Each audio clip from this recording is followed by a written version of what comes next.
Hello everyone, एक बार फिर से आपका स्वागत है हमारे चैनल पर। आज मैं आपके लिए लेकर के आई हूँ एक ऐसा प्रिंसिपल, यानी कि बेसिक प्रिंसिपल ऑफ अकाउंटिंग का एक प्रिंसिपल जो कि बहुत ज़्यादा इंपॉर्टेंट है अकाउंटिंग के पॉइंट ऑफ व्यू से, और आपकी पूरी अकाउंटिंग का एक तरीके से आप इसको नींव कह सकते हैं कि अगर आपको ये प्रिंसिपल समझ में आ गया तो पूरी अकाउंटिंग भी आपको जो है थोड़ा बहुत समझ में आ जाएगी।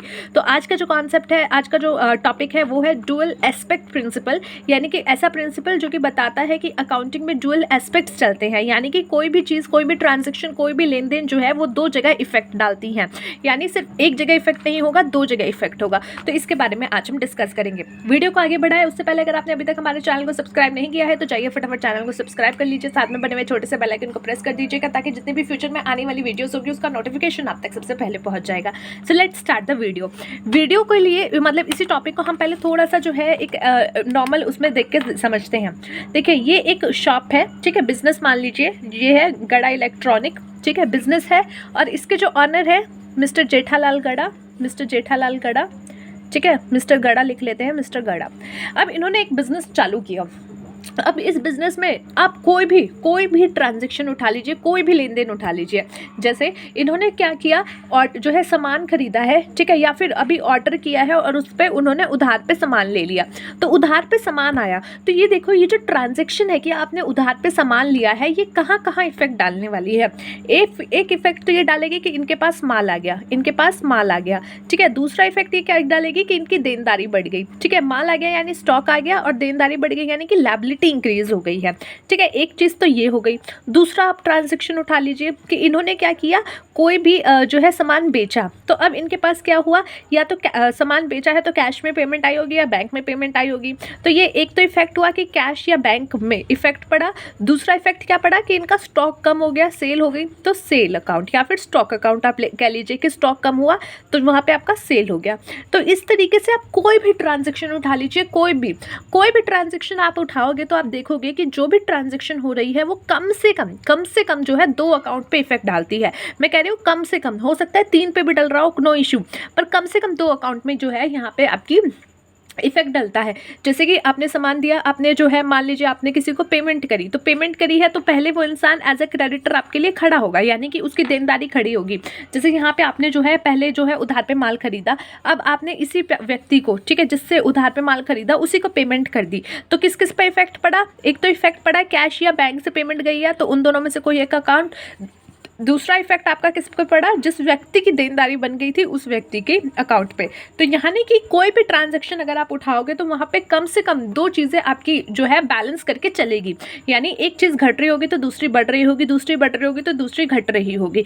तो यानी कि जो तराजू चलता है आपके अकाउंटिंग में वो जो है बैलेंस करके चलता है, और उसी तराजू को यहाँ पे बोला जाता है डुअल एस्पेक्ट प्रिंसिपल, कि आप कोई भी ट्रांजेक्शन उठा लीजिए, वो कोई भी ट्रांजेक्शन जो है एटलीस्ट जो है आपका 2 अकाउंट पे इफेक्ट कर रही होगी, और वो दोनों जो है बराबरी चल रहे होंगे, यानी कि उनका जो है बराबर डेबिट हो रहा होगा और बराबर क्रेडिट हो रहा होगा। यही आपका डुअल एस्पेक्ट कॉन्सेप्ट कहता है कि आपके बिजनेस में कोई भी ट्रांजैक्शन जो होती है वो कम से कम 2 जगह इफेक्ट डालती है। It state that each transaction has 2 aspect. कोई भी ट्रांजैक्शन आप उठा लीजिए उसके 2 एस्पेक्ट होते हैं, पहला डेबिट, दूसरा credit. Double entry system is based on these 2 aspect. जो आपकी डबल एंट्री सिस्टम है वो इन्हीं 2 एस्पेक्ट के ऊपर काम करती है, इसी सिस्टम पे काम करती है।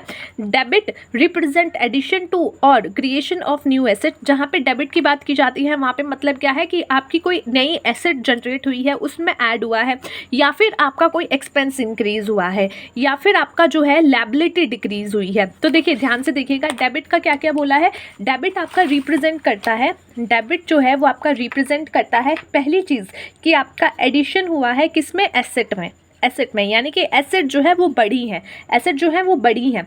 दूसरा, इंक्रीज हुआ है यानी कि ऐड हुआ है कोई एक्सपेंस, ठीक है, ऐड हुआ है कोई एक्सपेंसेस कोई बढ़ा है। जैसे कि आपने सैलरी पे की है तो salary account debit to cash account आप उसकी नॉर्मल एंट्री करोगे, तो वहाँ पे क्या हुआ, आपका एक्सपेंस बढ़ा है। सैलरी क्या है, एक्सपेंस है, खर्चा है। रेंट आपने पे किया, रेंट क्या है, खर्चा है, रेंट भरा, rent account debit to cash account, तो यहाँ पे क्या है, एक्सपेंस अगर बढ़ा तो डेबिट होगा। प्लस अगर आपकी लायबिलिटी कम होती है, ठीक है, यहाँ पे माइनस होगा, माफ़ करना, माइनस, यानी कि अगर आपकी कोई लायबिलिटी कम होती है तो वो भी आपकी डेबिट में जाएगी। अगर इसी का क्रेडिट साइड देखें तो क्रेडिट साइड में क्या है, अगर एसेट कम हुई है, आपकी इनकम हुई है, ठीक है, इनकम हुई है, या फिर आपकी जो है लायबिलिटी प्लस हुई है, लायबिलिटी प्लस हुई है, लायबिलिटी बड़ी है तो क्रेडिट साइड, साथ ही साथ एसेट कम हुई है तो क्रेडिट साइड, और इनकम हुई है तो आपकी जो है इनकम बड़ी है तो वहाँ पे क्रेडिट साइड। जैसे आपने जो है कोई आपका कमीशन रिसीव किया है कैश में, तो उसकी एंट्री क्या होगी, cash account debit to commission account. यहाँ पे कमीशन क्या है, इनकम है, इनकम बड़ी है, इनकम बड़ी है तो उसको हम कर रहे हैं क्रेडिट। तो इस तरीके से आपका जो एस्पेक्ट चलता है। अब यहाँ पे आपका जो है ये पूरा हमने कॉन्सेप्ट जो है हमने बता रखा है, जो आपकी इक्विटी इक्वेशन है आपकी अकाउंटिंग इक्वेशन वहाँ पे। तो अगर आपको इसमें कुछ भी इशू है तो आप वहाँ जाके आराम से देखिए, बहुत अच्छे से समझ में आ जाएगा। On the other hand credit means यानी creation of addition of liability और एन इनकम, ठीक है। और यहाँ पे वो भी आएगा कि अगर आपका डिक्रीज हुआ है, रिडक्शन हुआ है आपकी एसेट में।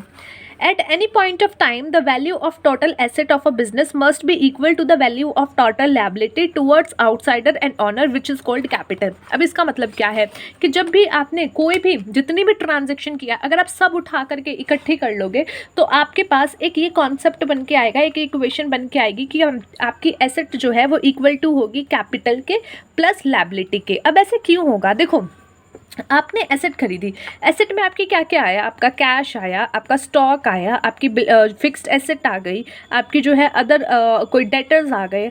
तो यानी कि अब इन सब लोगों को, ठीक है, इन सब लोगों को, इन सब एसेट को आपने कहाँ से जनरेट किया होगा, या तो आपका मालिक कैपिटल लाया होगा जो बिजनेसमैन है, या तो वो उसने पैसा लगाया होगा और उसी पैसे से आपके पास कैश पड़ा होगा, उसी से आपने स्टॉक खरीदा होगा, उसी से आपने फिक्स्ड एसेट खरीदे होंगे, उसी से आपने माल लाया होगा और उधार पे बेचा होगा तो डेटर क्रिएट हो गए होंगे। तो यानी कि या तो कैपिटल आया होगा या फिर आपने बाहर से लोन उठाया होगा। पैसा आप कहाँ से आएगा, या तो मालिक देगा या फिर बाहर से आप लोन उठाओगे। तो यानी कि इन दोनों जगह से आपके पास पैसा आया होगा, या फिर आपने जो है जनरेट अपने यहाँ से एक तरीके से फाइनेंस जनरेट किया होगा, पैसा ले आए होंगे और इन सब चीज़ों में डाले होंगे। तो आप जितनी भी ट्रांजेक्शन्स उठा करके देख लोगे तो asset is equal to capital plus liability बन के आएगा। कॉन्सेप्ट क्या है कि आपका जो कैपिटल आया है वो यहीं गया होगा, लायबिलिटी आई है वो यहीं गई होगी। तो इसीलिए ये एक इक्वेशन आपकी बन करके आती है। और यही डबल एस्पेक्ट कॉन्सेप्ट है कि इक्वल टू रहता है, क्योंकि एक चीज़ यहाँ बढ़ घट रही है तो एक चीज़ यहाँ बढ़ घट रही होगी। ऐसा भी होता है कि एसेट में ही कुछ प्लस हो रहा है, एसेट में ही कुछ माइनस हो रहा है। जैसे कि मेरे पास कैश पड़ा था, मैंने बैंक में जाकर के जमा करा दिया, दोनों मेरे एसेट हैं, कैश भी एसेट है, बैंक भी एसेट है। तो कैश अगर मैंने जमा करवाया है तो मेरी पॉकेट से तो निकल गया, तो यानी मेरी पॉकेट से माइनस हो गया, प्लस बैंक में प्लस हो गया। तो यानी कि इक्वल टू के इसी साइड में प्लस माइनस भी हो रहा है, तो यहाँ पे बैलेंस हो रहा है, यानी कि यहीं पे वो अपने आप बैलेंस हो गया। तो इस साइड तो इफेक्ट उसने डाला ही नहीं। और कोई भी ऐसी ट्रांजैक्शन होगी जैसे एसेट बढ़ गई, फिक्स एसेट बढ़ गई, लोन जो है उधार पे हम जो है स्टॉक उठा लाए, मान लो उधार पे स्टॉक उठा लाए, तो यहाँ पे लायबिलिटी हमारी बढ़ गई, लायबिलिटी बढ़ गई और यहाँ पे स्टॉक बढ़ गया, स्टॉक बढ़ गया। तो दोनों चीज़ें क्या कर रही हैं, इक्वल चल रही हैं। तो कोई भी ट्रांजेक्शन उठा लीजिए आप, कोई भी ट्रांजेक्शन, उसका जो है इक्वल टू में जो भी चीज़ें का इफेक्ट पड़ रहा होगा वो दोनों साइड पड़ रहा होगा। चाहे तो अगर आपको कोई कन्फ्यूजन हो तो हमें कमेंट बॉक्स में कोई भी ट्रांजेक्शन के साथ आप डिस्कस कर सकते हैं। नेक्स्ट इज यहाँ पे जो बात लिखी है वो लिखी है the system of accounting which is based on this dual aspect is called double entry system of book keeping. अब ये जो कॉन्सेप्ट है, ये जो डुअल एस्पेक्ट का कॉन्सेप्ट है जिसके ऊपर ये अकाउंटिंग टिकी हुई है, उसको कहा जाता है double entry system of book keeping. तो ये था आज का हमारा टॉपिक गाइस, जिसमें हमने डिस्कस किया डुअल एस्पेक्ट प्रिंसिपल के बारे में। थैंक्स फॉर वाचिंग, मिलते हैं नेक्स्ट वीडियो में एक अगले टॉपिक के साथ। तब तक के लिए take care of yourself and take care of your health and do not forget to subscribe the channel.